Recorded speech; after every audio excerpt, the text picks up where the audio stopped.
Well, my wish was granted.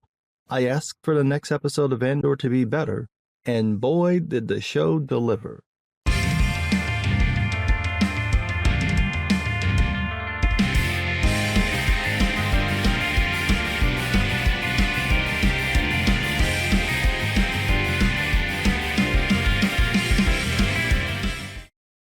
How good is this show? Well, I meant to catch up, so I was like, I'll just watch the 4th episode. 6 hours later and 3 o'clock in the morning, I didn't watch all of them. And since I was wide awake, I watched all of them again. Yeah, it's that good. In fact, it's so good, this is where they should have started the season. It's the perfect setup. It brings the audience back into the grounded, serious tone of the first season and doesn't pull any punches with the new stakes. Episode 4 starts with the new story arc set 1 year after the last episode's events. A lot of things happen off screen, but the show does a great job of giving the audience the necessary info we need to follow the next story beats. Episodes 4, 5, and 6 play out the Empire manipulating the Gorman resistance, and we get to see how this plays out from different angles, one from Mon Mothma, another from Cassian, and then from Cyril. The other characters weave in and out of those plot lines, except for Will and Saw Gerrera. First, let me start with Mon Mothma. Mon Mothma. I've been mispronouncing this woman's name the whole time. Mon Mothma. I don't know why that won't stick in my brain. And before I get to her scenes, I want to respond to a critique about my complaints about the wedding. Your boy Zach took me to task over my reaction to it, saying that the point was to show what Mon Mothma was losing in the rebellion. I understood that. It's just that I think it went on for too long, and that there are better ways to do that, which we see in the upcoming episodes. My problem with the wedding is similar to my issues with the rebels in the first 2 episodes. The writer's point was to show how disorganized and unprepared rebels tend to be. They're usually outsiders on the fringe of society. They aren't the most sociable, stable, or likable people.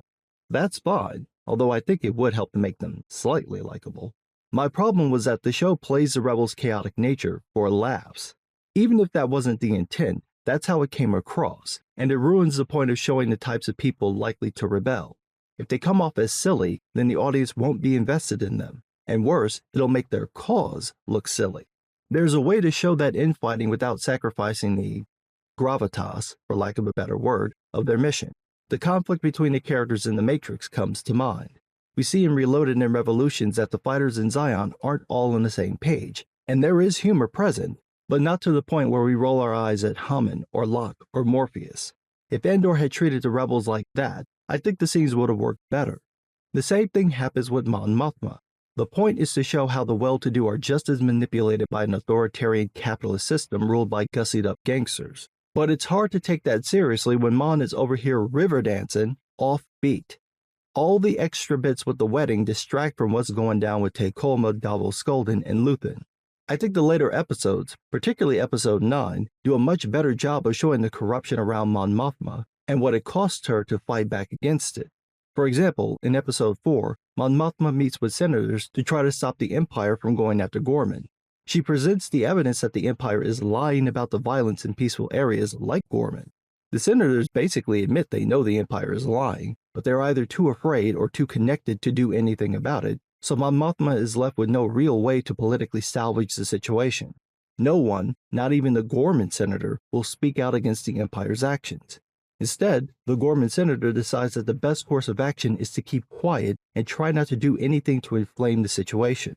Of course, none of them realize that they're playing right into the Empire's hand no matter what they do. Like I said in my other reviews, this is shockingly topical and current, but it's also a perfect example of how authoritarians rise to power. They bank on people's fear and capitulation, their unwillingness to risk speaking out. If people group together, the power grab will fail, but because people tend to be more fractured and more concerned with their own issues, the would-be authoritarians exploit that disorganization so that by the time anyone does decide to rise up, it's too late. That's the situation Mon Mothma faces. Most of the senators oppose the Empire's actions, but no one will make any definitive moves, so the Empire ends up getting its way. Meanwhile, over the past year, Cyril got promoted to a position on Gorman. He's still working with Dedra and seeking out the Gorman front. Unfortunately, Cyril still doesn't realize he's being used by Dedra, but his mother is fully aware that something is off about his promotions. She warns him that the Imperials played him by giving him this new position. She has no clue about Cyril's mission to find the Gorman front. She's just looking at the situation pragmatically, and with a sizable heap of propaganda backing her up. She's completely fallen for the Imperial spin about the Gorman people, and when Cyril tells her that it doesn't match what he sees on the ground, his mother rejects that and just repeats the approved talking points. I like this scene, mostly because of the mother's biting sarcasm, but also because of the scene's commentary on how authoritarian systems work. Here you have two people who are both smart enough to realize something's not right, but because of the Empire's manipulations and their own biases, they never get close to the truth because they bought into some part of the Empire's lies. In Cyril's case, he's smart enough to realize that the Empire is lying about the Gorman people, but completely misses that he's being played by Dedra because he's more concerned about the broader rebellion and finding Cassian. He fixates on the plan to draw out Axis, the broader rebellion, by infiltrating the Gorman front. He suspects he's being watched and followed, and that people are breaking into his home. He even marks the door in a painfully obvious way, and assumes his office is bugged. And he's right. The Gorman front bugged his office and listens in on his conversations with his mother and decides to recruit Cyril since he seems to be sympathetic to their plight, or at least doesn't buy the Imperial spin. They have a spider seller give a message to Cyril to get him to attend a meeting discussing what the Empire is doing. And if I didn't know this was a Star Wars show, I'd swear this was a scene about the French resistance. It's so dead on, I was like, you can Star Wars it up a little bit. I mean, they ain't even no aliens in the shot. You have the budget, you could put a couple of them in there. But seriously, from their looks to their attitudes to their tactics right down to their language, the Gorman front is clearly inspired by the French resistance from World War II. And kudos to the people who created the Gor language, because it sounds so much like French that it almost tricks the brain into thinking it is French. Unfortunately, there's not a ton of information about the constructed language, but hopefully we'll get some more info because I'd love to see how the language actually works. At any rate, I love this scene. It sets up how bad the situation has gotten. Carl Rylands, a wealthy businessman, leads the Gorman front and chairs the meeting. People voice their complaints, and we find out that the Empire has made a number of questionable moves that make people nervous. Worse, we find out that the Empire is building an armory in plain sight, and doing so near the memorial to the Tarkin massacre.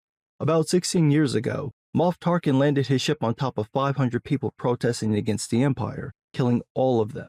A memorial was raised in their honor, and the Empire promised to never erect any Imperial buildings near it, and yet here they are breaking their promise. I love that bit of inclusion of Tarkin because it plays into him using a Death Star against Alderaan later. We see that he has a habit of being cruel.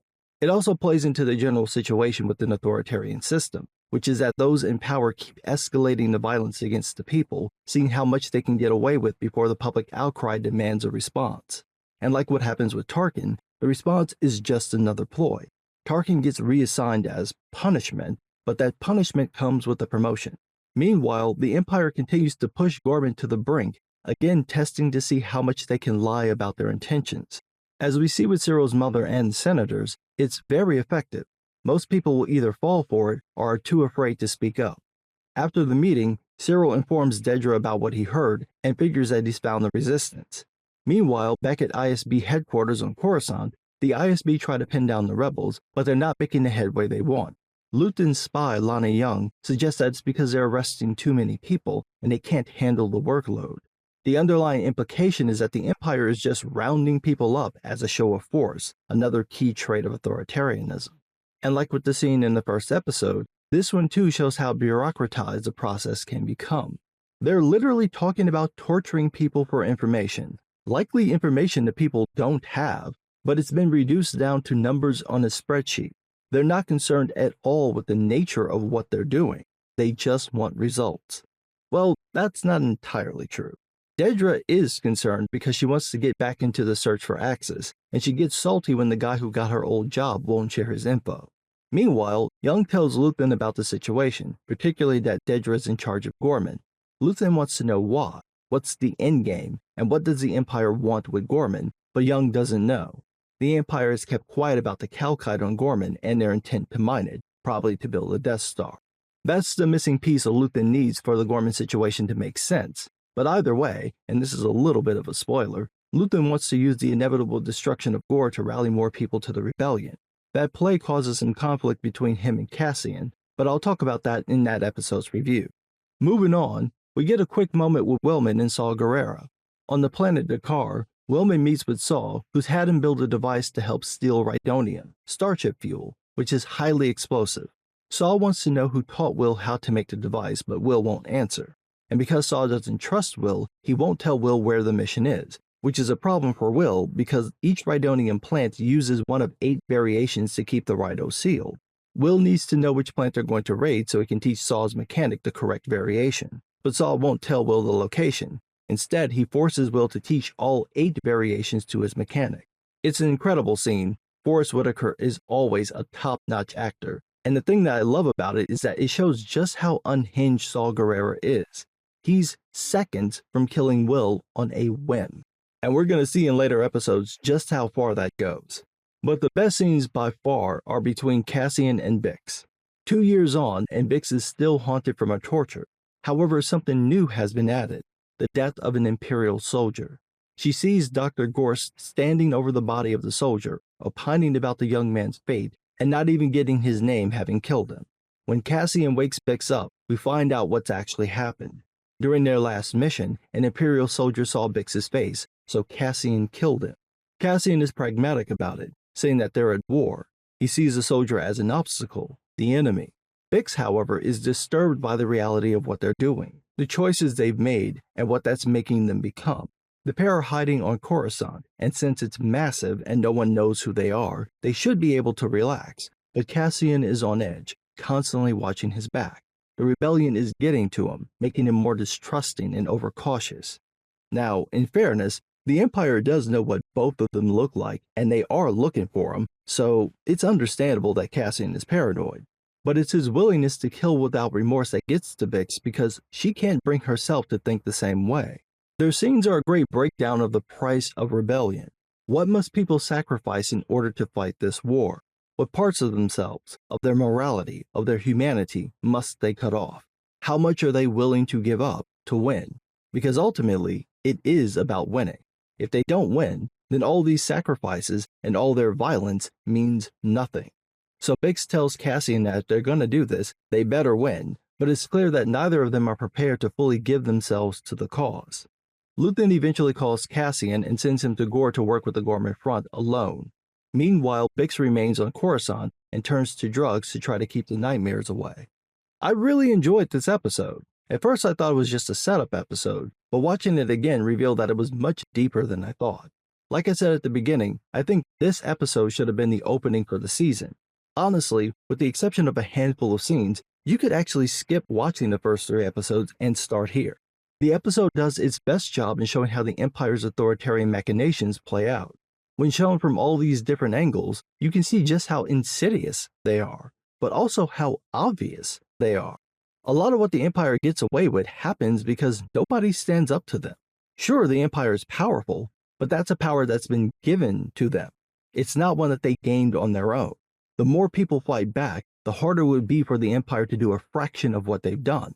But because people are too frightened to step up, or too politically and financially invested to speak out, the Empire grows. Another brilliant aspect of the show is that by not including the Emperor or Darth Vader, it makes the situation feel more grounded and realistic. Keep in mind that the Jedi are mostly wiped out at this point, and that there aren't that many Force users wandering around. I don't think adding them in would ruin the show, and later episodes prove that, but I do think the constant reminder of the Force would detract from the show's themes and message. We're meant to see what the average person had to deal with, not the space wizards. That said, I would love to see a Jedi show or movie with this tone. I think it could work, but I don't think it should be forced into Andor because the show is damn near perfect, and it only gets better in the upcoming episodes. But what do I know? I'm just some guy.